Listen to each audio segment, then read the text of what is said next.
Salut tout le monde! Dans cette vidéo-là, je vais vous montrer comment j'aligne mon moteur, ma transmission et mon transfer case. Comment je mets tout ça droit pour que ça fonctionne bien. La première chose que je fais, je me fais des montures temporaires pour le transfer case.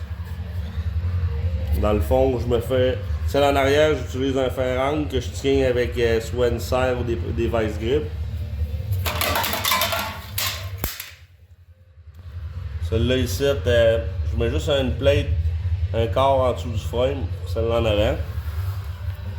Là, je les mets à côté de l'autre que j'ai fabriqué, mais souvent, ce que je fais juste mettre une plate avec des bushings pour ajouter la hauteur de mon transfer case. Mon support de transmission, avec le cross member de transmission, il est soutenu aussi avec des serres pour ajouter la hauteur. J'utilise le jack que je mets en dessous pour ajuster ma hauteur et tenir tout ça.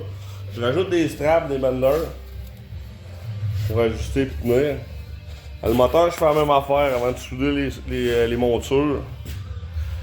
Je vais utiliser une strap comme ça en dessous. Une strap en dessous du moteur que je vais utiliser pour ajuster la hauteur. Puis j'en rajoute une sur le côté ici pour tenir le ballon. Cela me permet d'aller jouer pour l'angle du moteur. La première chose que vous avez besoin, qu'il faut savoir, c'est où qu'on installe notre moteur dans le fond. Moi, ce que j'ai fait, puis ce que je recommande, c'est de mettre le moteur le plus reculé possible vers la cabine, en laissant au moins 1 pouce en arrière ici, pour pouvoir brancher les hausses à couleur qu'on va avoir à brancher. Fait que ça donne la profondeur de ton moteur, où c'est que tu peux le mettre. On se fait des marches sur notre châssis. Après ça, c'est la hauteur. La hauteur, ben, la formule, c'est le plus bas possible pour clairer ta suspension. Vous avez peut-être vu les vidéos avec la panne à huile custom, ben, toutes ces mesures-là, ils ont été prises en fonction de la hauteur du moteur qui a été installée. Fait que on met le moteur le plus haut possible pour être capable de clairer sa suspension avec la panne custom. Une fois que tu as trouvé ça, tu as ta position de ton moteur, avant-arrière, en haut, en bas. Il va te rester ta position gauche-droite. Pour déterminer ça, ben, là on s'attaque au transfer case. D'origine, les samouraïs, les driving shafts, ils ont tous des angles. Il n'y a rien de très droit là. Tu as un angle de ce bord-là, le shaft il rentre par en dedans. Le petit shaft au centre, ben il y a une angle par en haut. Ce qu'on veut, c'est que ça soit sans vibration, que ça soit doux. Fait que faut mettre le transfer case le plus centré possible avec l'entraînement du char, les driving shafts. Première étape à faire, ben c'est on met le char au niveau. Faut que le char soit au niveau, surtout gauche-droite. Vous avez entendu mon niveau tomber. Première étape, on met le char au niveau. On joue avec les chandelles, on chime ça, on met ça le plus droit possible. Suite de ça, on aligne les drive shafts avec un niveau laser. Moi, j'utilise un niveau laser pour aligner les drive shafts avec le transfer case. Ce que je veux, dans le fond, c'est que mon laser, il arrive centre ici, centre ici, centre ici, puis centre ici. On veut une belle ligne droite pour les shafts. Donc, on met nos yokes au niveau. Avec notre niveau, on met nos yokes au niveau. Une fois que nos yokes sont mis au niveau, on installe un niveau laser en dessous. On se fait des petites marques dans le centre des yokes pour pouvoir aligner notre laser comme il faut. Fait qu'on part sur le yoke en bas. On devrait arriver centre avec le yoke en haut, centre avec le yoke arrière, centre avec le yoke du différentiel en arrière. cette façon-là, ben, tu as ton ajustement gauche-droite de ton transfert case. Tu sais où il va. Tu te fais des marques.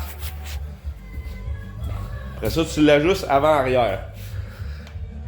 De la manière que je l'ai ajusté avant-arrière, ben, j'ai pensé à mes slips de mon driving shaft. Mes driving shafts, je veux les réutiliser, j'en ferai pas faire des customs. Si tu refais faire des driving shafts, tu peux jouer un petit peu avec la position du transfer case avant-arrière. Ou de la manière que j'ai faite, c'est que j'ai ajusté le transfer case pour que les slips soient égales.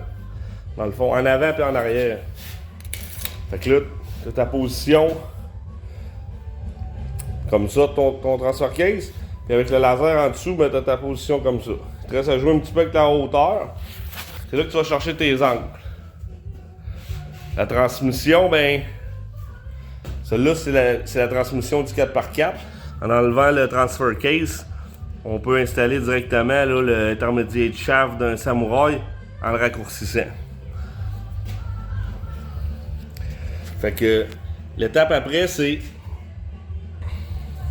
ce qu'on veut, c'est un angle. Une fois qu'on a notre hauteur en arrière, la position de notre transfer case, ben on veut en 4 à 5 degrés par en arrière. On veut compenser là, dans le fond. Parce que c'est lui, le yoke en arrière, c'est lui qui va virer le plus sur l'autoroute ou à haute vitesse. Fait qu'on compense par en bas, par en arrière, 4 à 5 degrés d'angle avec le transfer case.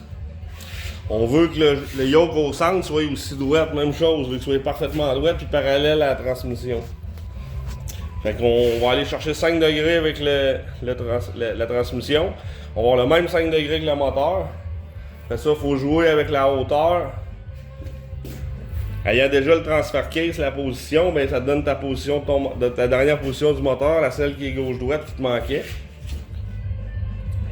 La seule chose qui reste à faire, c'est au niveau de l'alignement de ton moteur. Là. Le truc que j'ai trouvé pour aligner le moteur et le transfer case, ben j'utilise des petites règles comme ça. Là. Je mets une règle là, on se met à deux. Je mets une autre règle comme ça, je les accote comme il faut ces cases. Sachant que mon transfer case il est déjà centré parfaitement, ben là tu t'assures que tu places ton moteur avec ta transmission parfaitement parallèle à ton transfer case. Tu es sûr que ton moteur il est en ligne avec ton entraînement. Tu es sûr que tu vas être en ligne avec ton petit shaft au centre. Une fois que tu as tes deux positions, moteur, transfer case, là on peut faire raccourcir notre petit shaft. Pour faire le petit shaft, ben, j'ai utilisé l'intermediate shaft d'un Samurai. Je l'ai envoyé chez un machiniste avec un tour. Il m'a coupé dans le fond là, la soudure qu'il y avait ici. Moi je l'ai recoupé à la bonne longueur. La prochaine étape, ça va être de la retourner aligner sur un tour pour le faire souder puis balancer. C'est ce qu'il va rester à faire avec lui.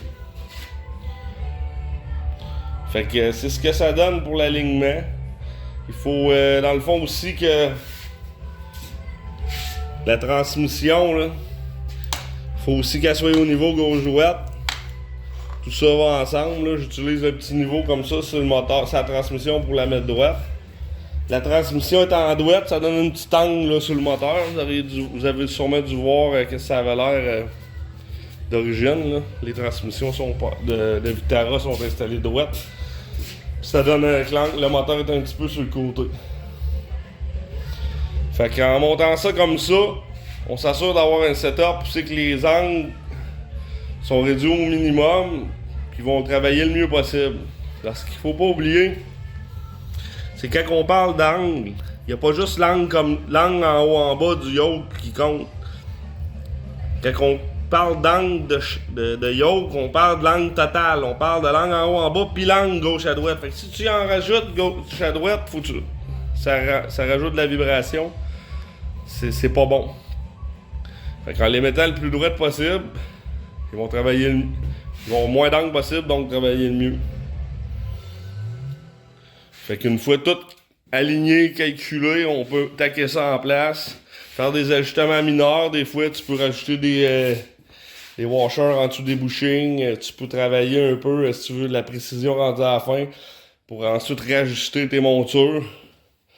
Puis, c'est ça que ça donne une fois terminé.